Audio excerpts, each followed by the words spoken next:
Assalamualaikum warahmatullahi wabarakatuh. Yang terhormat Ibu Dr. Ida Nurhaida, STMT, selaku dosen mata kuliah Pengenalan Teknologi Informasi dan Komunikasi, Prodi Informatika, Universitas Pembangunan Jaya. Sebelumnya perkenalkan, nama saya Doverdian Hadi Putra. Saya Fikri Armia Fahmi. Kami akan presentasikan tentang Internet of Things atau IoT, konsep dasar pengaplikasian, kajian literatur dari penelitian IoT terdahulu. Pertama-tama, saya akan menjelaskan mengenai konsep dasar IoT, mulai dari pengertian Internet of Things, sejarah dan perkembangan, serta prinsip kerja IoT. Yang pertama, pengertian Internet of Things. Menurut Muchanarko, Internet of Things adalah sebuah konsep atau skenario dari objek yang memiliki kemampuan untuk mentransfer data melalui jaringan tanpa memerlukan interaksi manusia ke manusia atau manusia ke komputer. Kemudian selanjutnya ada sejarah dan perkembangan. Pada tahun 1990, John Fromke menciptakan sebuah perangkat, yaitu pemanggang roti yang dapat diaktifkan dan dimatikan melalui internet. Kemudian pada tahun 1994, Steve Mann menciptakan Internet of Things lainnya, yaitu WirCam. Kemudian pada tahun 1997, Paul Szafo memberikan penjelasan pertama tentang sensor dan masa depan. Kemudian pada tahun 1999, Kevin Ashton menciptakan konsep Internet of Things sebagai Direktur Eksekutif Auto ID Center di MIT. Pada tahun yang sama, mereka menemukan teknologi berbasis radio frekuensi identification atau RFID, suatu sistem identifikasi global yang dianggap sebagai lompatan besar dalam komersialisasi IoT. Selanjutnya, pada tahun 2000, LG mengumumkan rencananya untuk menciptakan kulkas pintar yang dapat menentukan sendiri apakah makanan di dalamnya perlu diisi ulang. Pada tahun 2003, awal penggunaan massal RFID dimilitarize melalui program SAFI. Pada tahun yang sama, Walmart mengadopsi RFID di seluruh rantai toko mereka, menciptakan batas yang lebih besar untuk IoT. Pada tahun 2005, media utama seperti The Guardian, Scientific American, dan Boston Globe mulai menyoroti IoT dalam berbagai artikelnya. Pada tahun 2008, IPSO Alliance diluncurkan untuk mempromosikan penggunaan Internet Protocol atau IP dalam jaringan Smart Object, dan pada tahun yang sama, FCC menyetujui penggunaan White Space Spectrum. Pada tahun 2011, peluncuran IPv6 pada tahun 2011 memicu pertumbuhan besar dalam IoT, didukung oleh perusahaan besar seperti Cisco, IBM, dan Ericsson.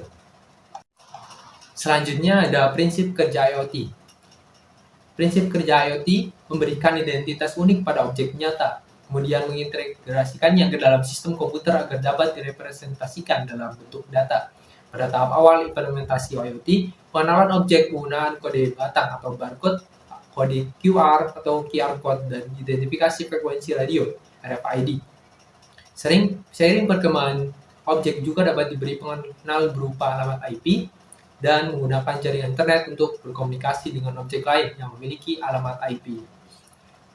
Kemudian cara kerja IoT melibatkan penggunaan perintah pemrograman di mana setiap perintah argumennya menghasilkan interaksi otomatis antara mesin yang terhubung tanpa perlu campur tangan manusia.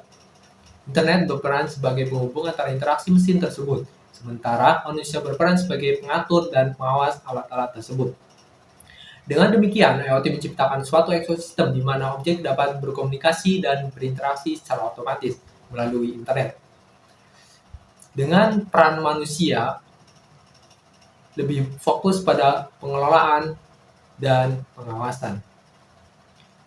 Selanjutnya ada aplikasi dan kasus penggunaan, meliputi aplikasi IoT dalam kehidupan sehari-hari, manfaatan IoT di industri, IoT dalam kesehatan, dan juga IoT dalam pertanian. Yang pertama, ada aplikasi IoT dalam kehidupan sehari-hari. IoT sangat berperan dalam kehidupan sehari-hari dan sudah banyak berperan di berbagai bidang. Seperti contohnya yang sudah diterapkan, salah satunya seperti smart home, berupa lighting, security, comfort.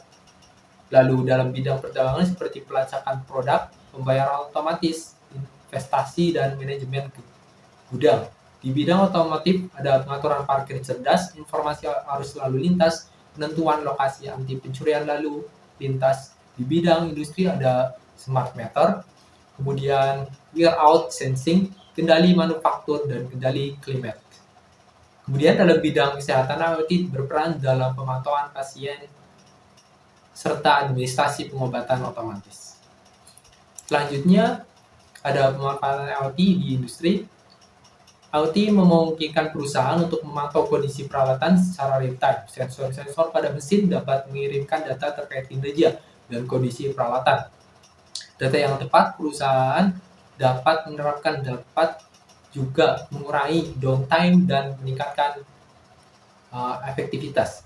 Selain itu, penerapan IoT di industri, peralatan, dan mesin yang terkoneksi dapat berkomunikasi dan beradaptasi satu sama lain untuk meningkatkan efisiensi produksi.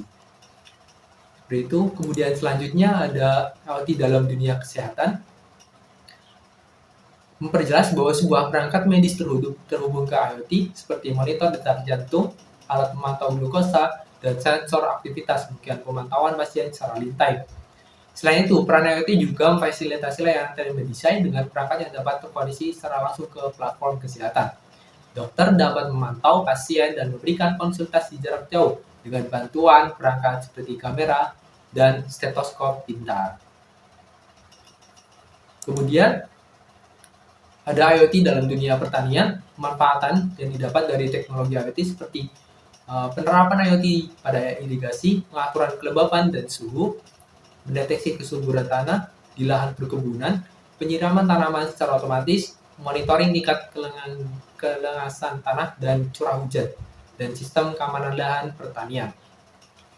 Di sektor pertanian, tanah adalah faktor yang sangat memiliki peran penting untuk menentukan usaha di sektor pertanian karena kesuburan tanah akan menjadi faktor keberhasilan dalam usaha pertanian supaya tidak terjadi kesalahan seperti tanaman yang salah tanam karena tidak cocok dengan kesuburan tanah di daerah tersebut. Di sini ada teknologi yang mendasari IoT. Pertama ada sensor dan aktuator, kedua teknologi koneksi, edge computing dalam IoT, cloud computing dan IoT, keamanan IoT. Yang pertama ada sensor dan aktuator. Pada zaman yang terhubung ini, sensor dan aktuator sudah menjadi pilar utama dalam penghubungan dunia fisik dan digital.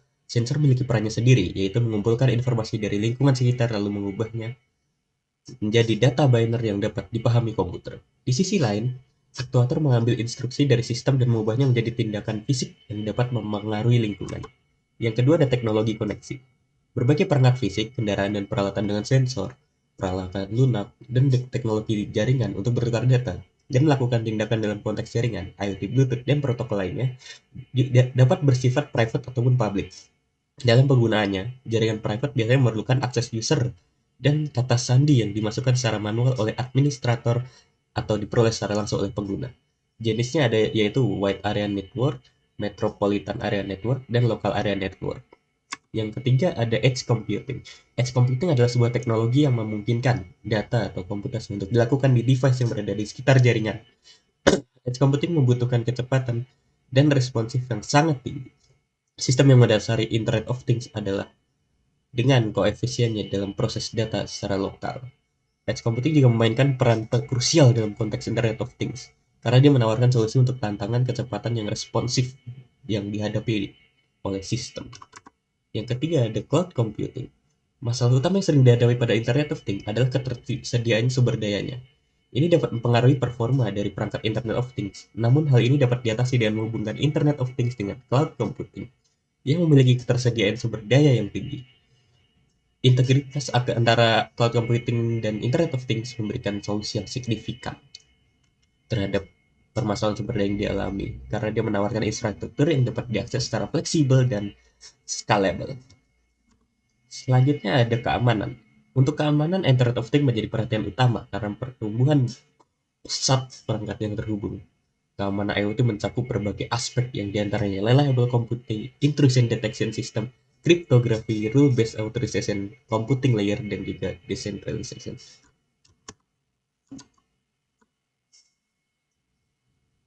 Yang keempat ada tantangan dan hambatan. Untuk tantangan dan hambatan, ada keamanan dan privasi, interoperabilitas, scalability, manajemen daya dan ketersediaan, regulasi, dan kebijakan. Untuk keamanan dan privasi, sistem dan aplikasi IoT sudah mulai banyak diimplementasikan kan dalam berbagai macam aplikasi. ataupun manajemen industri lah. Ini juga menyebabkan IoT ini mendapatkan banyak serangan, yang diantaranya hardware trojan, non-network side channel attack, baterai draining, dan sebagainya. Yang kedua ada interoperabilitas. Interoperabilitas merupakan adanya dua atau lebih perangkat yang memiliki kemampuan untuk melakukan pertukaran atau proses data yang digunakan. Permasalahannya digambarkan terdapat batasan komunikasi yang terjadi pada tiap model IoT. Masalahnya ini dibagi menjadi tiga, yaitu network technical layer interoperability, syntactical interoperability, dan semantic interoperability. Network interoperability mengacu pada protokol jaringan yang digunakan oleh things untuk terhubung dengan perangkat lain. Syntactical ini mengacu pada protokol komunikasi yang digunakan untuk berkomunikasi, sementara semantik mengacu pada konten atau konteks yang akan digunakan. Yang ketiga ada scalability. Scalability pada dasarnya adalah kemampuan untuk menangani jumlah data yang tanpa memberikan dampak pada kinerja. Skalabilitas memiliki dua istilah, yaitu skalabilitas perspektif latensi dan skalabilitas dalam perspektif throughput. Salah satu teknik meningkatkan skalabilitas adalah dengan menggunakan device ataupun aplikasi yang bersifat stateless. Aplikasi seharusnya menyimpan state-nya di dalam repositori yang tersentralisasi, tetapi aplikasi sendiri bersifat stateless, sehingga tidak ada penyimpanan data atau state pada sistem lokal. Nah, ini manajemen dan kesediaan. Manajemen daya dan ketersediaan dengan kemajuan dalam perangkat tertanam, kekuatan pemrosesan perangkat IoT juga meningkat dari hari ke hari. Hal ini juga mengakibatkan peningkatan konsumsi energi untuk mengatasinya. Perangkat IoT dapat mengandalkan perangkat atau server yang lebih kuat untuk memproses data. Namun hal ini menyebabkan penundaan dalam proses data. Sebaliknya, perangkat tersebut dapat memproses data yang dikumpulkan sendiri namun memerlukan ruang penyimpanan untuk algoritma pemrosesan data. Yang terakhir ada regulasi dan kebijakan. Perkembangan IoT yang sangat pesat ini juga merupakan sesuatu yang harus diterima oleh segala pihak. Namun ya semua pihak tidak bisa mengikuti peraturan ya tentunya. Dalam tindakan buruk pada situasi keamanan dan pertumbuhannya dengan banjirnya perangkat IoT, dikhawatirkan akan terjadi sesuatu tanpa melewati izin. Setelahnya ada penelitian terdahulu. Menurut penelitian dari Effendi pada tahun 2018 yang berjudul AIoT, sistem pengendalian lampu menggunakan Raspberry Pi berbasis mobile. Dia menjelaskan Raspberry Pi sebagai pengendali jarak jauh untuk lampu. Manfaatnya juga disebutkan seperti lemari es yang dapat memberitahu pemiliknya jika barang sudah habis dan memerlukan pengisian. Juga menjelaskan prinsip kerja IoT dan ketergantungannya pada konektivitas internet. Dibahas pula penggunaan aplikasi mobile dan sistem operasi Android pada IoT. Menjelaskan juga penggunaan diagram use case dan progres pengembangan sistem kontrol lampu berbasis IoT. Teks ini diakhiri dengan pengakuan atas dukungan dan fasilitasi yang diberikan oleh organisasi-organisasi tertentu. Setelahnya adalah penelitian dari Nur Liana dan Nasution dan Muhammad Arif Hasan yang berjudul IoT dalam Agrobisnis Studi Kasus Tanaman Selada dalam Greenhouse. Membahas tentang para petani yang membutuhkan informasi pertanian dan pengetahuan yang relevan untuk membuat keputusan yang berpengetahuan dan untuk memenuhi kebutuhan informasi. Konsepnya adalah dengan mengandalkan pemantauan jarak jauh.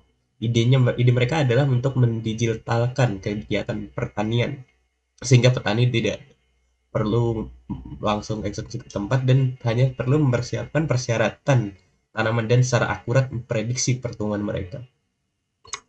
Setelahnya adalah kajian dari literatur.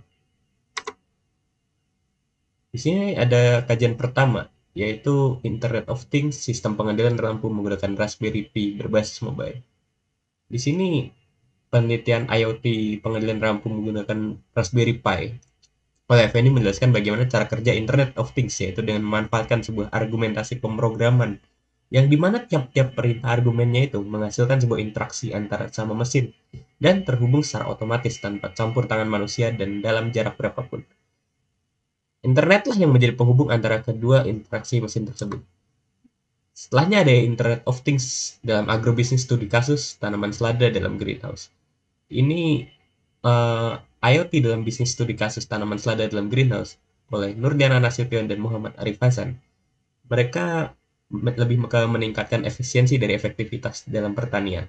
IoT juga memungkinkan akses dan interaksi mudah dengan berbagai perangkat elektronik seperti alat rumah tangga, sensor pemantauan dan aktuator. Terdapat ide baru juga tentang pemantauan panen dan pertanian cerdas menggunakan IoT. Konsep ini mencoba mendigitalkan kegiatan pertanian yang memungkinkan pemantauan jarak jauh dan membantu petani memeriksa persyaratan tanaman serta memprediksi pertumbuhan dengan akurat. Penelitiannya merinci bahwa rantai pasokan pertanian hijau terdiri dari 4 bidang utama, yaitu produksi pasokan, link produksi, pengolahan, dan tautan intel. Sekian dari tim kami, saya mewakili dari tim IoT mengucapkan terima kasih sudah menonton video ini.